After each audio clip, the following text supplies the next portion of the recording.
Hello YouTube coin collectors and stackers. Today we're going to be talking about some of my favorite error and variety coins. And by favorite I mean the ones I happen to add to my collection over the years. I'm going to go through a lot of coins today. I'm just looking, you can't see them all. You can kind of see some of them there. We got some slab ones, we got some raw ones. Go through as many as I can today, maybe all of them. We'll see what kind of time we have and what your attention span and my attention span is like today. But before we do, please like and subscribe. It's really helping the videos get out there to find more people in the coin collecting community, and I appreciate it. So, a lot of folks hunt for errors and varieties. They will go down the bank, they'll go through rolls. We see like Rob finds treasure. He's like the expert of finding these errors and varieties, going through these things, and I've certainly watched a lot of his videos. I'm going to go through some of the ones I have collected over the years, either accidentally. I found them accidentally when I was hunting through stuff. We'll see some of those. And others that I specifically bought because they were more valuable or because I found them to be interesting. We'll be going back and forth between the scope, which I have up here, obviously, and some stuff we can see with the naked eye. So if you're wondering what's back on the scope there, this is a 2009 Life of Lincoln, and this is called the skeleton finger. And I'll zoom in so you can see what I mean by skeleton finger. But where Lincoln's holding the book here, we can see this die break here that looks like what people have described as an extra finger. Because of how thin and so forth it is, a lot of people call that the skeleton finger.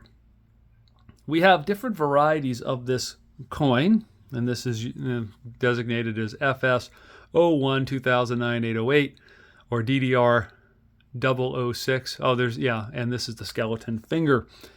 We also have another interesting variety for this same coin, and it is this die crack we can see running down from the edge all the way past Lincoln's face there. Pretty evident with the naked eye. If I were to just hold it up in front of the camera and zoom in, you can just see it right there coming down like a lightning bolt into the image. And that's your DDR 013B. Same coin again. We have another error. This is the sixth finger, DDR 001. Put that one back under the scope here and see what that guy looks like. And again, it's right in that same spot. You can see it right there. So sorry about the motion here. But like skeleton finger, we have this extra finger right here. Although this looks more like a real finger rather than, say, the bones of a finger, like the skeleton finger. And one more of these that I have is this one here, which is the double thumb. Again, these are all this Life of Lincoln, formative years, him on the stump. And you could probably still find these in circulation if you were to get rolls of these. If you were so lucky as to be able to get rolls of pennies down at the bank. And here we are again. We're going to follow his hand. And there it is. And you'll see right there. This is called the extra thumb variety because we have this extra thumb coming down on Lincoln's hand there. So all of these have to do with the hand except for that die crack coming down. Let's zoom out and look at some ones that maybe are a little bit more evident if we were to run into them in the wild, like this guy. So I did a short video on this. It got a lot of views, and this is obviously an off-center strike of a Roosevelt dime. This could have been more off-center. Obviously there's something going on. The collar, with the collar, because these come down, they fit in a collar and they get struck up. That's what gives them the reeded edge, is the collar. And this one missed so widely, we don't even know when it was made. One of my viewers said, based on his experience as a collector of these, this looks like it was from the late 80s. Very well could be. I don't know that we'll ever know. Similar off-center strike is a cent. Same issue here. We have no idea. We might be able to start to pull this apart. We could weigh this planchet, see if it's copper or if it's zinc plated or copper plated zinc. This one looks to be copper to me, and this could be anywhere in the entire Memorial Cent series up until they switched over the alloy to the copper-plated zinc. Another crazy off-center strike. They're not always that crazy, like on this 1999 here. We were just off a little bit, just sort of missed it by a hair there. This one is 10% off-center, and on the reverse as well, 10% off-center. Another one that's in that same 10% off-center is 2001 Philly. And you'll see it's the same on both sides. And then we have another one that's broad struck off center. And you can see this one's almost like concave, like it's crazy. It is very concave on this 1995. And then it's convex on that side. It's completely pushed out and then concave on that side. So that's a pretty interesting broad struck, off center struck error. Another one that we have that I've done some videos on, I have two of them, and it's these guys. So this is a 1918 Denver, and we are missing Adolph Weinman's initials on the reverse. This is FS901.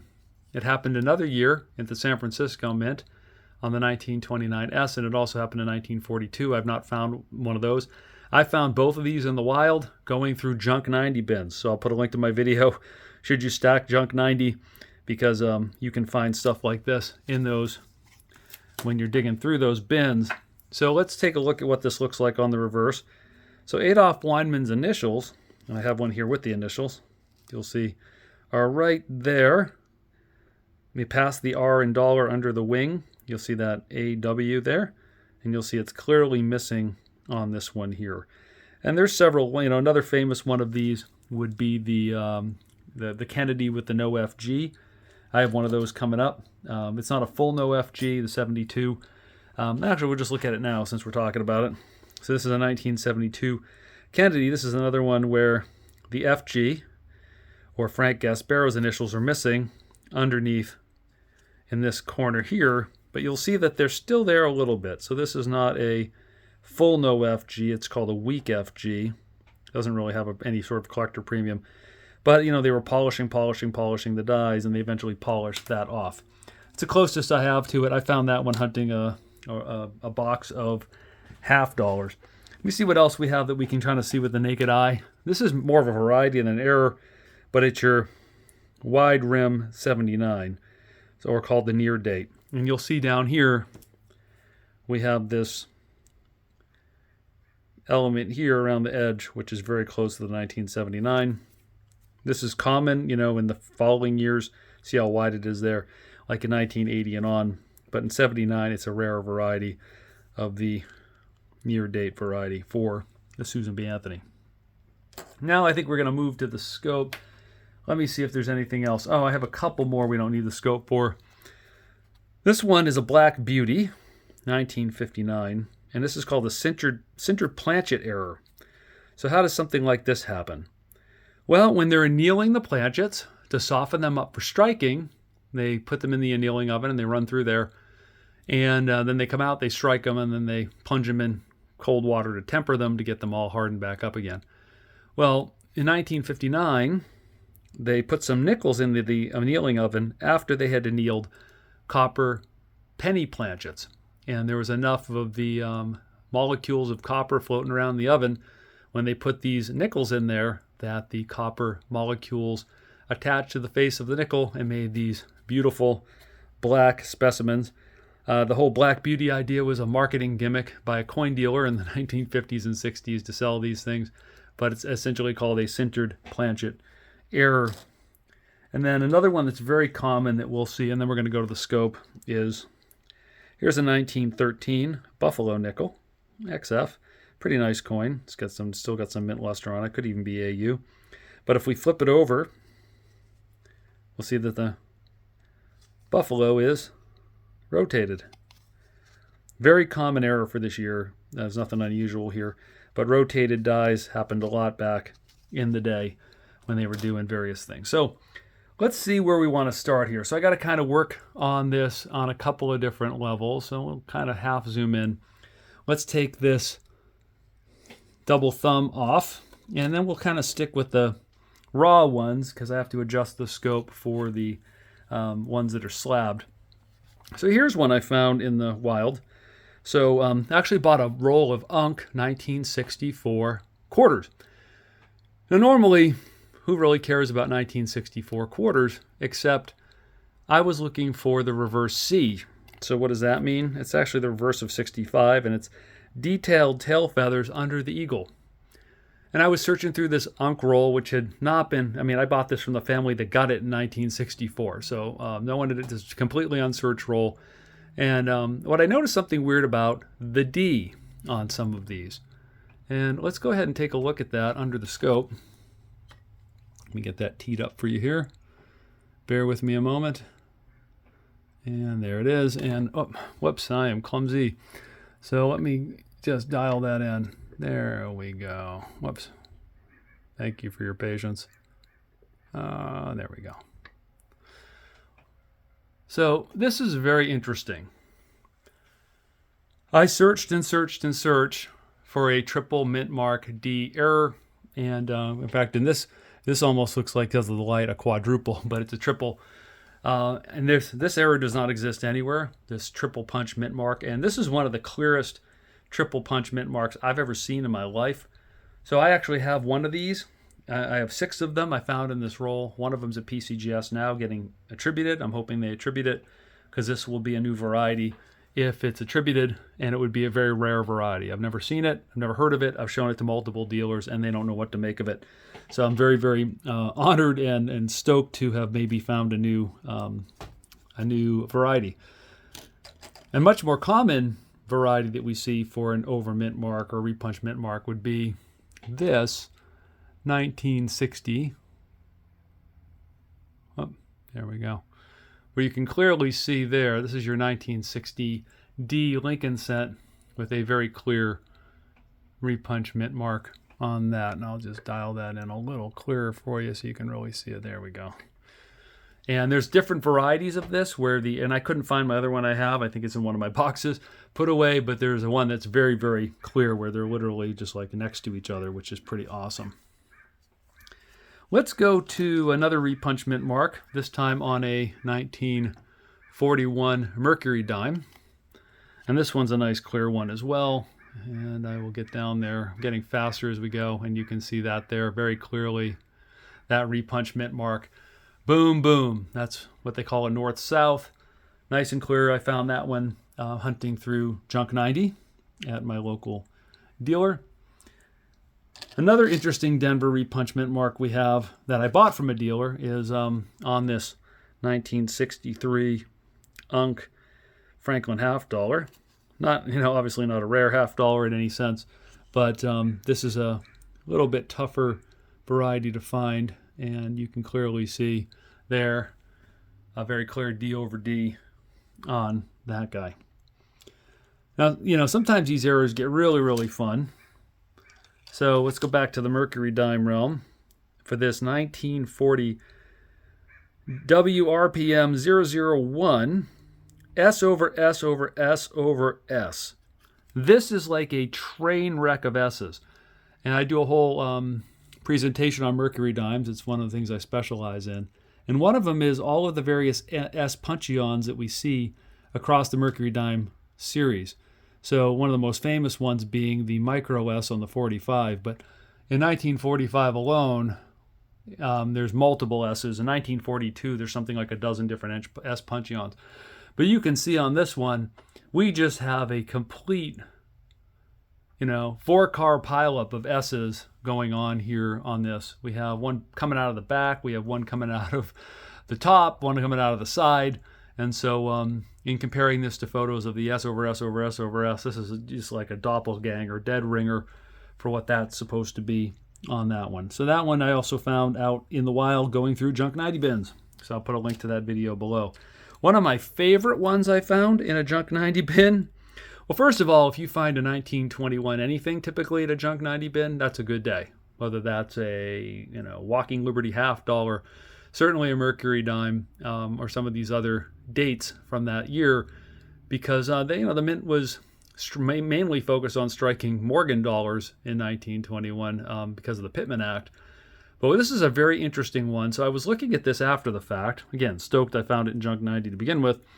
But also, as I get into this here, let me see if I can find it here. So bear with me. There we go. There's her nose. And you'll see, I'm just going to dial that in a little bit. Sorry about that. I'm going to zoom out of here so you can see more of the screen. Maybe a little more. So you see on her nose right there, Liberty's nose. And right here, you'll see these leaves. They're also evident on the back of Liberty's head. See them there? And also coming out of her neck, right there. Well, this is a die clash. So this, the die, there wasn't a planchet in, and they struck the dies, and the dies hit each other, so that's a die clash. And the reverse die imprinted all of the olive leaves onto the obverse. So this is a pretty awesome thing to find, A, in a junk 90 bin, but also to have it be a crazy rare variety. This is a very, very scarce rare variety. And I was only able to find this in a very, very old book on mercury dimes where they actually had an image of this. But you won't find this anywhere, attributable anywhere. Next up, we have one I bought at a show. So this is a pretty nice condition seeded Liberty dime. Last year, the seeded Liberty dime. It's a New Orleans dime, and it's an O over O. So let's take a look at what that one looks like under the scope. We'll get down here and bear with me. There we go. And boom, we see that very clear O over O going, east and west on that one. So that's a fun one. Again, I bought that one at a show. Here is another one I bought at a show not too long ago. And I did a short on this one recently. This is a 1865 repunched date on this 3-cent nickel. And we'll see this one pretty clearly under the scope. In fact, this one's so clear you don't even really need the scope, but we'll throw it up there anyway. And you can see really clearly here the 6 under there, the 5 coming out of here, and the 5 doubled up here. And it becomes less obvious on the 1 and the 8 over there, but incredibly clear on the 6 and the 5 here and here. So that's a fun one as well. Again, I don't really collect varieties, but when I find fun ones in the wild, I like to pick them up. Now we're going to have a series of buffalo nickels. First one being this 1937 S over S over S. Now what's interesting is you'll see here that I did buy it at a show. But what's more interesting is it was not attributed. I actually attributed it, found this after I bought it and got it home later. So that just goes to show you that even on these ones that you might find flipped, and here we go, folks miss these attributions. And we can see it clearly there. We have an S here, right here. We have another one coming out of the back here. We got the double up down here. So there's your S over S over S, 37 buffalo nickel. One that's really fun that I actually found, again, I think I found this on like a bid board at a dealer. It was just a 1938D. And you'll see when I put it under here, this one's a very, very clear D over S. But it's actually, oddly, a D over D over D over S. And let me really get that centered here. Whoops, sorry about that. Too much stuff going on trying to operate all of this stuff. I need like an assistant. There we go. And I need to be less clumsy. So we can see here, we have this S coming right through the D. We can see the D and the other D here. And you can't really see it up in the shadow here, but there's actually a third D. So this is literally, they had the S here, and somebody decided, oh, we got to cover that S up. Punch, punch, punch. So that's a fun one. Not particularly rare or scarce, but I think it's a particularly fun variety. You know, that'll get you a nice premium on a 38 Denver, which is otherwise a very common coin. This one we can see with the naked eye, and we'll see that this is really just a mushy, mushy, mushy, soft punch. And why do we know that? Say, well, Morgan, why? That's just worn down. No, flip it over, and we can see that this side was struck properly. This side was not. I just found this one nickel roll hunting, and I don't really care about it, other than it's kind of sort of interesting. Here's a 1911D with a rotated reverse, very slightly rotated reverse. Nothing big there. Okay, now I'm going to adjust the scope to do some slabbed coins, and I have a number of these. We'll look at them first Let me just do a quick adjustment here. We'll zoom out so you guys don't have to get all seasick as I'm working through the adjustments on this. And we just got to zoom out a hair. I just need to get this one dialed in for slab sizes, which is obviously a different focal range than your 2x2s. So since I have them, I'm just going to keep it here. And I want you guys to appreciate all the die polishing lines on this Morgan dollar.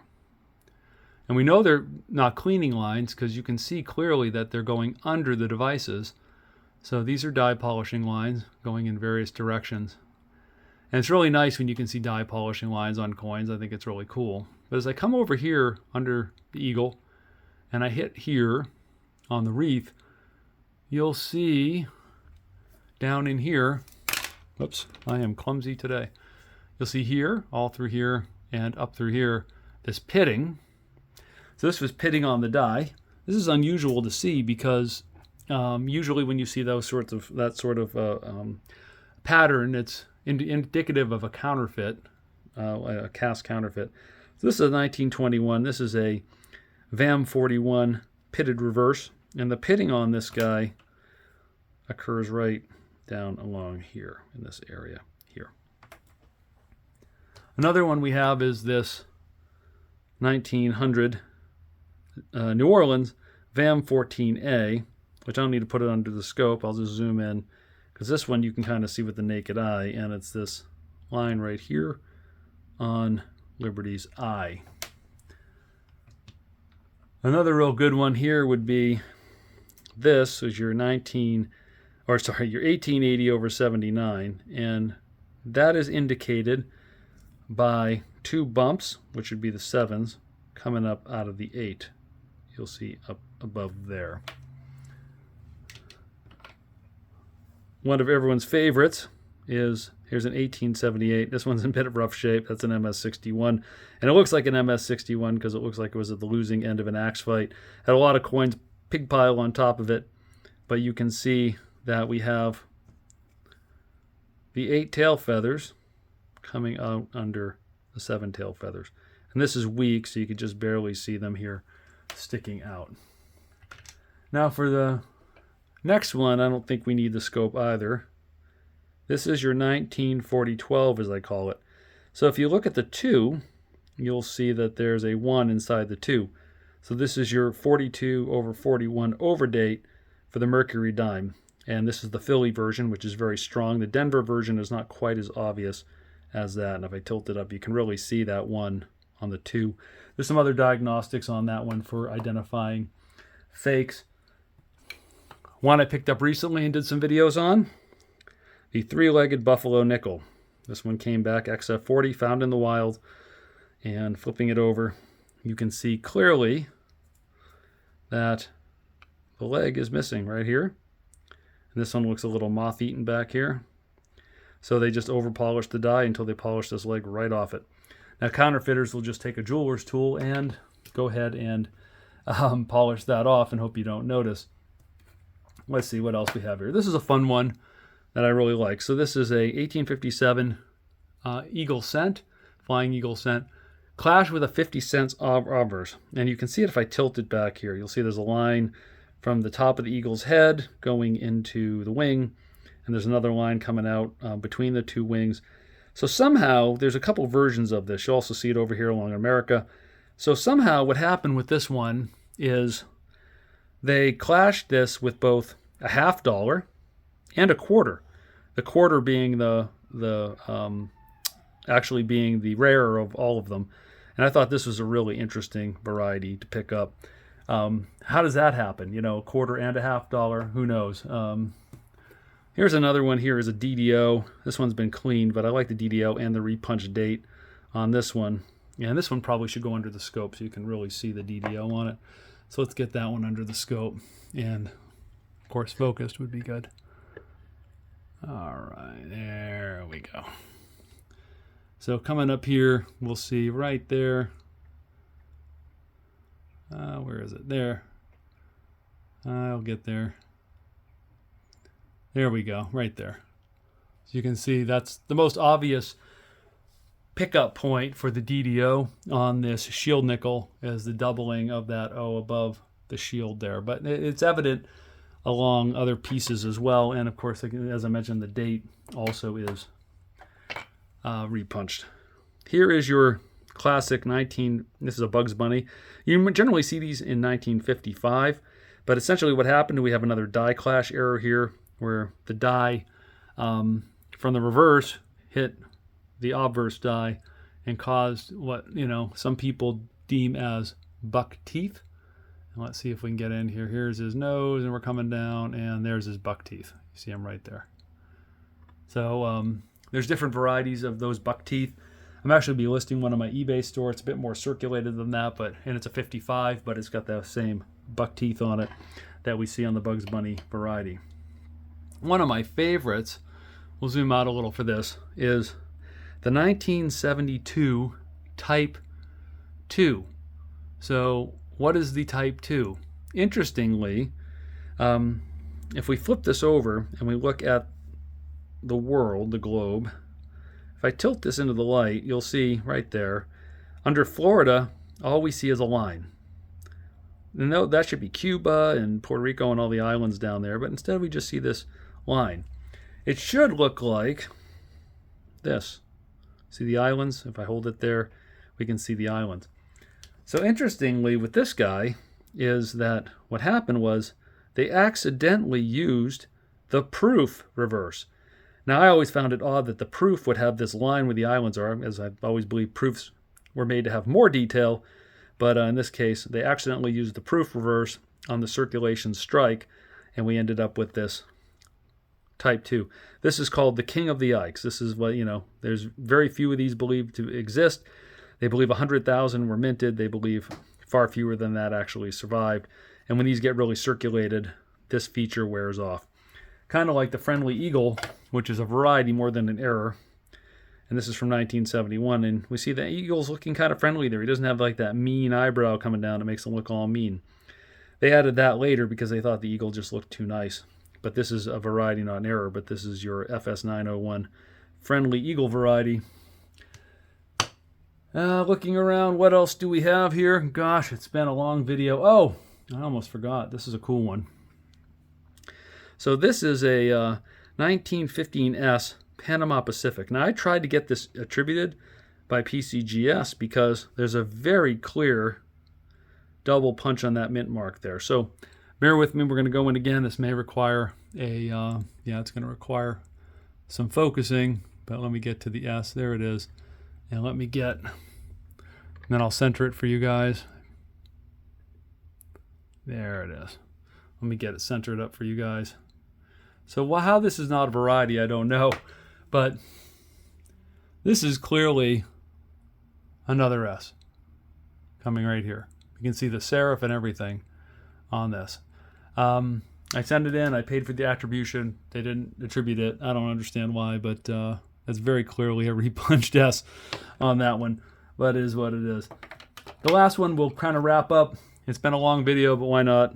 It's not really a variety or an error, but it's this 1861 O.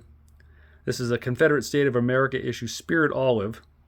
There's a couple different varieties on this. The most valuable one has a die crack that runs down right in here. This one doesn't have that.